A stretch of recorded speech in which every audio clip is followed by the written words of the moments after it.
talking about festivals in countries, so different celebrations that are celebrated all over the country.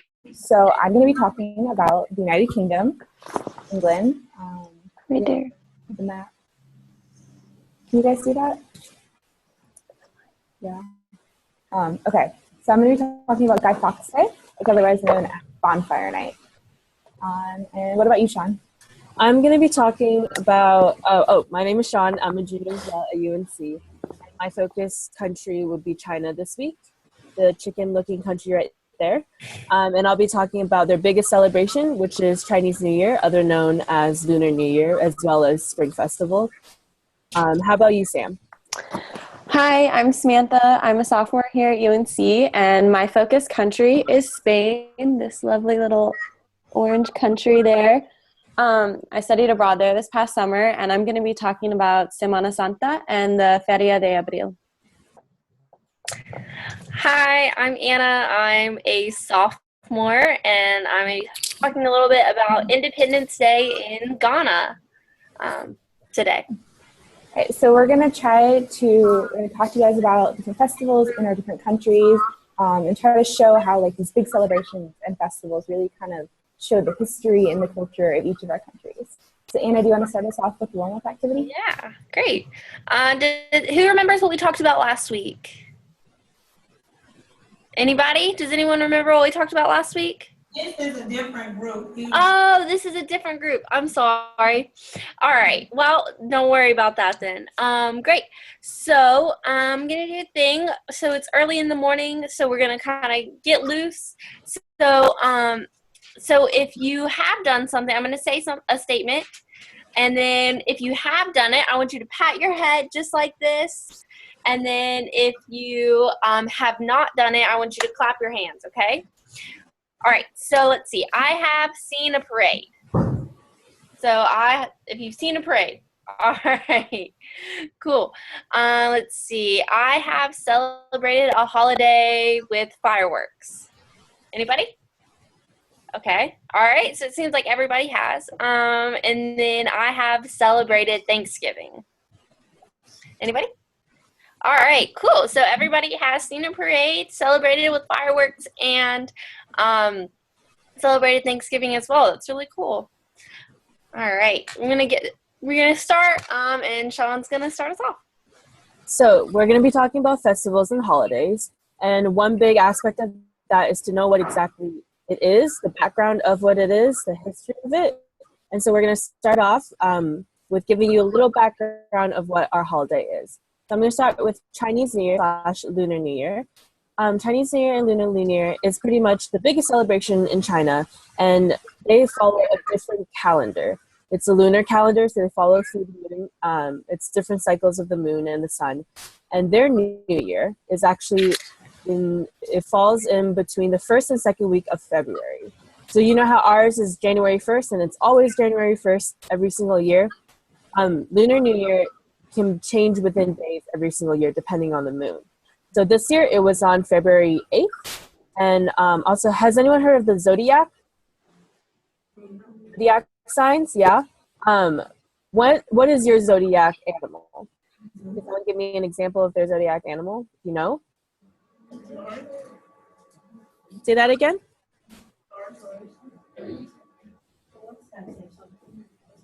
Well, yeah, so mine is the pig, and I think a few of us are the pig or the Rat. Oh, okay. Because you're a year younger than us. Yeah. I'm the dog. The dog. Okay, so you're like older than me. So what we go by this is like, you know what year it is that you were born in if you go by your animals. But yeah, so Chinese New Year's was celebrated traditionally as families come together towards the end of their New Year to pray to the gods or goddesses for a wealthy and healthy new year for them. But that's kind of a background of why people celebrate Lunar New Year. How about you, Annie? Yeah, so I'm talking about Guy Fawkes Day. So there's an image. So on November 5th, 1605, there was this gunpowder plot. Basically, these group of people, there was conflict between Catholics and Protestants in England at that time. So this group of Catholics really didn't like the Protestant king. So there's a king in England who they didn't like, and they wanted to change the king. So they plotted. And so they took all of this gunpowder and put it underneath the government, the Houses of Parliament. If you want to hit the next slide, Anna. So that building right there, that's their parliament building. That's where their government is. So they put all of this gunpowder. Basically, they put a big bomb underneath the government so they would blow up and it would kill the king. But they got caught. And there was 13 people, but the main guy that got caught was named Guy Fawkes. That was his name, Guy Fawkes. So it's called Guy Fawkes Day now because right after the plot was discovered, people all over the city started burning big bonfires to celebrate the fact that the king wasn't killed. So now every year they just burn these big bonfires and set up all of these fireworks. If you want to go to the slide before, that's supposed to be an image of Guy Fawkes. So they burn these big images of the guy because he's this treasonous man who tried to kill their king. So it's kind of a way to celebrate British history and the culture of monarchy. What about you, Anna? Great. So I'm going to talk a little bit about the Guinean Independence Day. So who knows when March 6th is? Is it coming up? Yeah, great. Yeah, so which is really cool. So Guineans celebrate their Independence Day on March 6th, and they gained independence in 1957. So who knows what year we gained independence?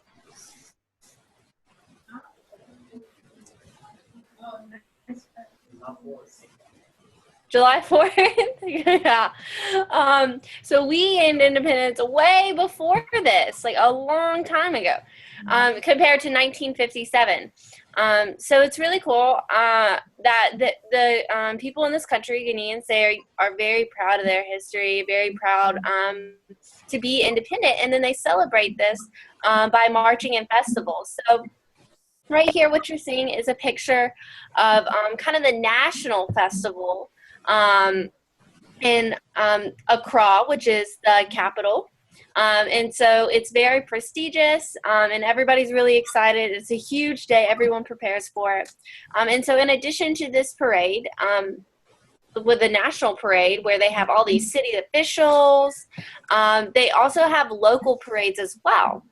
And so in the local parades, they have groups from different schools in the area who all like march around, and so you can wear your school uniform, and then you also wear traditional Guinean clothes as well. So it's a really cool thing to see. And when I was in Ghana, I got to take I got to take part in this festival, so it was really fun. Great. How about you, Sam? Yeah, so Semana Santa is this big festival that they have in Spain, and it's a week long because semana means week in Spanish. And what happens is they have all these parades and festivities for the week that comes before Easter Sunday. And it's a national holiday. They celebrate it all across the country to kind of recognize the different saints for the cities and for the country, and to recognize, of course, Jesus Christ because it's Easter. And then after Semana Santa comes the Feria de Abril, which is in the next slide. And the Feria de Abril happens 2 weeks after Semana Santa because Semana Santa, while fun, is more of like a solemn holiday. And so the Feria is like way more fun and exciting, and it is about a week long. And so it originally started in the 1840s in the Barrio de Prado de San Sebastian as a cattle fair. So originally it was just to like sell cows. And now what it is, it kind of transitioned in the 1950s to what we see in the photo here today, where there are these like tents set up and everyone parties. And it's really just meant to be a fun holiday and to just kind of have a good time after celebrating Lent and Easter. Yes, so I think we touched on the history, and now you kind of have a good idea of what the background of each holiday festival is. And so I think we should go into a little bit about the knickknacks of each one and what we do, the activities, what we do during that time. And so during Chinese New Year, there's a lot of things happening. So on the night of the New Year, people set off firecrackers. And the reason they set set a firecracker is to warn off the evil spirits that people believe that. So Chinese traditional culture is very superstitious. So a lot of things they do surrounds superstition and trying to get away the bad spirits. So that's why they put up all the pictures. The color red is trying to warn off like bad spirits. The firecrackers are put at night to warn off bad spirits. And then there's also dragon dances. I don't know if y'all have ever seen before, but it's a line of people all holding parts of a dragon. And there's one person in the front with like a bulb that is supposed to be like the light that the dragon follows. And it's this beautiful dance that's done because it goes in circles and everyone's like turning it in circles. If you ever have the chance, it would be really cool to look on YouTube or something. And they also have lion dances, which they have someone is holding this cabbage, and there's two people in a lion costume, and the person who is the head is moving the mouth. And so the whole purpose of the dance is for the lion to eat the cabbage. And it's just really fun to watch and everything. But those are just some little like some little activities that are done during Lunar New Year. How about Sam? What do y'all do during your festivals? So during the feria, Spain is a country where you stay up really late and sleep in really late. So what they do during that week is they go to the little tents and you go in and you just eat good food starting at like 2 in the afternoon, and you just eat and party until like 7 in the morning, and that's pretty much all you do. It's just like a really fun week for them, and it's just a time to have a good time. How about you, Annie? Cool. So in London and in England too, the whole country, they really like fireworks on Guy Fawkes Day. So it's kind of like when we celebrate 4th of July and there's fireworks all over, but it's even more. There's fireworks and there's big bonfires. And so the communities fund the bonfires. So all over England, towns will get together at like the city center, like the square in the middle of the city, and everyone will come together and do these big bonfires. And so kids, it's like a tradition. People go around and say, "Penny for the guy," like Guy Fawkes, the guy who tried to blow up the government. And so people will give money to the kids and they'll collect all this firewood, and they'll make these huge bonfires. Like, they're so tall, like 2-story buildings. And then people bring like marshmallows and potatoes and all this kind of food that you can kind of roast on the bonfire, and everyone kind of dances around. But then there's also all these big fireworks everywhere, and there's these big parades, and everyone wears masks and dresses up. So this big celebration, and it lasts all night. And if Guy Fawkes Day is on the weekend, and it'll last just that one night. But when I was in England, it was on a Thursday. So there were fireworks on Thursday, but then also Friday and Saturday. So people celebrate it as long as they can. What about you, Anna? Oh, that sounds awesome, Annie. I'm thinking about s'mores right now. So in Ghana, to celebrate Independence Day, like I said, the people are very, very proud of their culture and their traditions, and so that is shown in parades. So the parades are usually like in the morning and throughout the middle of the day. They can last for quite some time. Just kind of marching around the city square, or depending on where you're at, it can last various amount of times. And then in the evening, people celebrate with them. They cook great meals. They cook a lot of food and celebrate with friends and family. And there are a lot of different activities that you can, events that you can go see. And it's just a fun thing to be around because everyone is so happy and just celebrating after the parade, which is really fun to see. Yeah, so now you all have kind of an idea behind what our festivals are. I think now we're going to go into how it's celebrated in different parts of the country. Yeah. So depending on what you are, the festivals are celebrated differently. So, for instance, in England, there's London, which is the big city. It's the capital of the country, and it's one of the biggest cities in the world. So there, they celebrate Guy Fawkes Day and Bonfire Night a little differently than other towns. One, because they have a lot more people and a lot more resources. So the city of London will put a bunch of money into making these big bonfires, these big celebrations. these big festivals to kind of bring the city and the communities together. But it's a lot more kind of commercialized, so you have to usually pay to go to the different events throughout the city. You have to filled with people, so you have to go like find a place to watch the fireworks, and it's kind of hard because a lot of the places are blocked off because they want to sell you a ticket to see the fireworks. They want to sell you a ticket to see the bonfire, and then there's all these different types of food that they eat too. So it's a little different in cities, whereas in towns it's a lot more community based. So everyone kind of goes around, collects money, they build their own bonfires, and everyone just it's a kind of a unifier. So it gets everyone together, they celebrate it, and then they go home. But everyone kind of works together to make it happen. Whereas in London and the bigger cities, it's more sponsored by the city. So you kind of have to pay to do it. So it's lost a little bit of the community feeling, just because it is really, really popular. And fireworks cost a lot of money. So in London, when they're doing like thousands of fireworks, it costs more. What about you, Sean? So according to Chinese tradition, a family has to be together during Chinese New Year.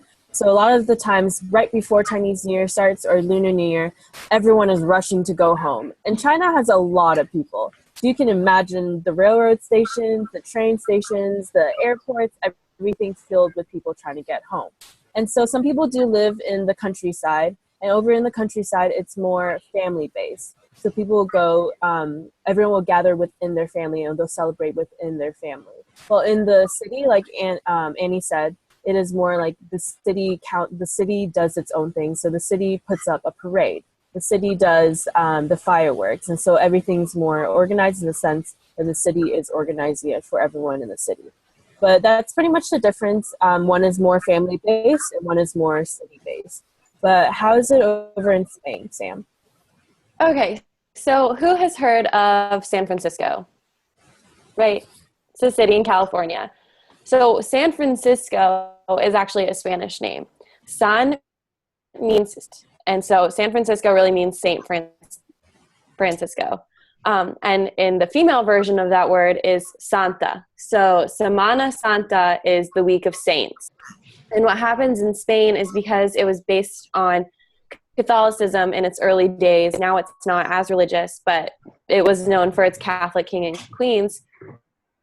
All of the different cities and regions in Spain have different saints that they honor. So during Semana Santa and throughout the entire year, people have different festivals in different cities to celebrate their patron saint of the city, which is really interesting and different because you can go all over and you would find a festival going on to celebrate some kind of saint or holy figure. Semana Santa and the Feria de Abril actually only happen in Sevilla, which is the city that I studied abroad in. And it's in the Andalusian region, which is in the southern area of Spain.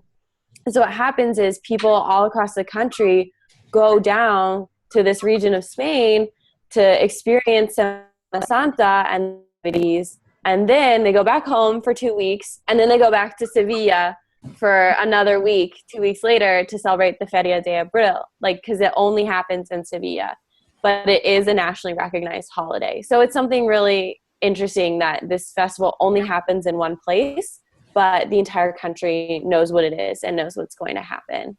So that's just that's the main difference for that. So in Ghana, it's a little bit different. Like I said, celebrating Independence Day in the big city in the capital of Accra. There's a huge parade. So has anybody ever watched the Macy's Day Parade? Has anybody ever seen that, for Thanksgiving or something? Yeah. And then has anybody ever gone to maybe a smaller parade in their city or their town where it's not as big as Macy's Day? Yeah. Okay, cool. So think of it kind of like that. So in the capital, you have this huge festival. There's tons of people. You have you have the president of the country there. You may have some national sports teams as well. So you have more higher figures in that sense. However, in a local community, you have the schools in the parade and the students. And then you have local governmental figures and prominent people. So maybe like your mayor or something, which is really fun to see. And so that way you have both. You have the big national parade to watch, and you can either go or you can maybe watch on TV. It depends. Or you can go out and celebrate with your community as well, which is really fun because that gives everyone a chance to really celebrate, as much as they want, and celebrate their community history as well as the country history. Cool. Thanks, Anna. So yeah, there's definitely a divide and kind of a difference between like how we celebrate in the city versus how we celebrate in the countryside here and in pretty much all the countries we talked about. So I think now we're going to talk about how these festivals kind of relate to culture. Dan, do you want to talk about that? Yeah, so as Annie was saying, like there's a pretty big difference between how countries are celebrated between cities and between countries. So we kind of want to show you the differences and talk about how this relates to what we celebrate in the United States. So we're going to kind of talk about like traditional types of foods, because of course on Thanksgiving, what do we eat? Turkey, mashed potatoes, sweet potatoes, stuff like that. And so all festivals have certain types of foods that they eat, even abroad. And we kind of want to talk about how the culture of the country shapes how the festival is celebrated and how the festival shapes the culture of the country. So Annie, do you want to kind of talk about the UK and Guy Fawkes Day? Yeah, so Guy Fawkes Day was originally it was to celebrate the king not dying. King James I didn't get killed, which is great, but it also kind of became this bigger conflict between Catholics and Protestants because that was a big problem in England for a lot of time. So it happened in 1604, and then for the next few centuries, the next few hundred years, it was kind of this conflict of like Protestants being like, hey, we beat you Catholics, we don't like you, which was kind of a problem. So that was kind of reflected the culture within England for a while. But as the culture got better, it became more of just kind of this way for communities to come together. Because in the past, when people would go around asking for money for the bonfires, it would be like the poor kids asking other families. And so it was kind of bringing these different families from different kind of economic levels, so that people that had different kind of amounts of money. So that kind of brought communities together. And so now it's a very more community-based thing. So they have traditional food like the parkin, which is a cake, and it has oatmeal and ginger in it and syrup. England has a few they really like their cakes. It's pretty good, but it's really, really sweet. And then they just really like anything that you can roast on a stick with a big bonfire, because it's such an old, it's about 400 years old, kind of the celebration. So they didn't have kind of fancy food back then. So they would put a sausage on a stick and put it in the fire. So people still do that. So that's just kind of, even though they're a lot more developed now, they definitely go back to their roots and their culture of just kind of meat, potatoes, but also marshmallows. So it kind of shows how their culture changes a little bit. And I'm sorry, guys, I have to go to class now, but it was really nice talking to y'all. Okay, bye. Bye. Okay, Sean, do you want to talk about the Chinese New Year, the Lunar New Year? Yeah.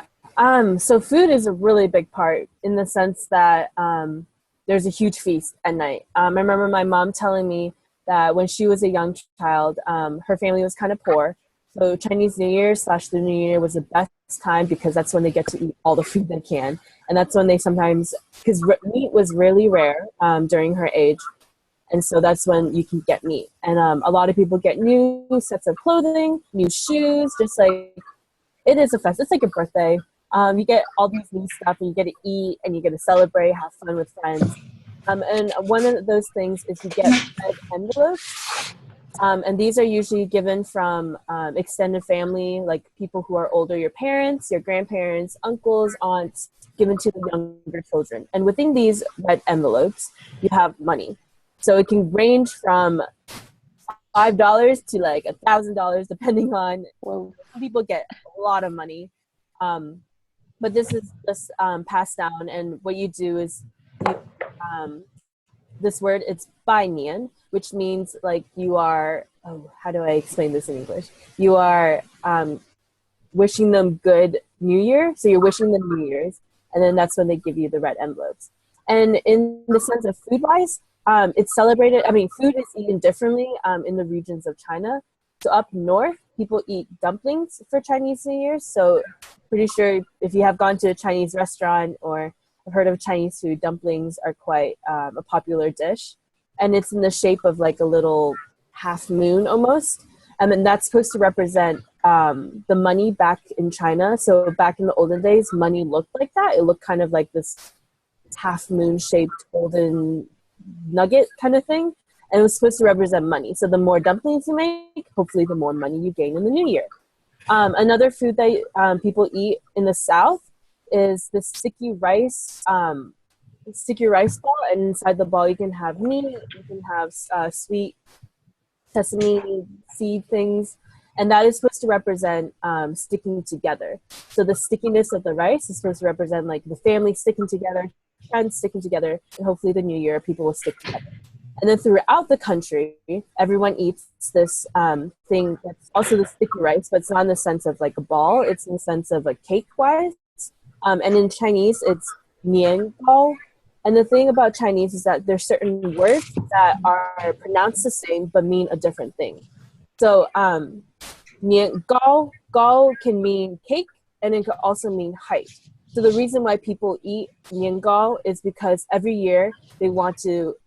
So by eating nian gao, you want nian nian gao gao, meaning every single year will go higher and higher, even though, so the two different meanings play off each other. But those are just some kind of foods that are really interesting when people eat during Chinese New Year.